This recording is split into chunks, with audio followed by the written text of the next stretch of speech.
السلام علیکم ورحمۃ اللہ وبرکاتہ. د قرآن کریم یو بہترین مسنون عمل نن زه تاسو ته وړاندې کوم. دا د هغه چا دپاره دی چې د هغې اولاد نافرمانه وي، سرکشه وي، یا یو نوکر چې هغه په کار کې چې کوم دی ټګي کوي، برګي کوي او دی د هغه خپل مالک سره خیانت کوي، نو د قرآن کریم دا یو مجرب عمل دی. قرآن کریم کې الله فرمایي افغیر دین الله یبغون له اسلم من فی السماوات والارض طوعا وکرها والیه یرجعون.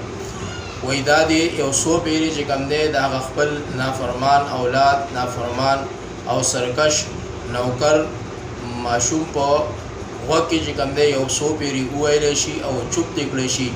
انشاءاللہ د دې آیت مبارک په برکت باندې به هغه نافرمان اولاد او سرکشه نوکر چې کوم دی هغه الله تابعدار کی او د خیانت نه به چې کوم دی الله رب العزت راواړي.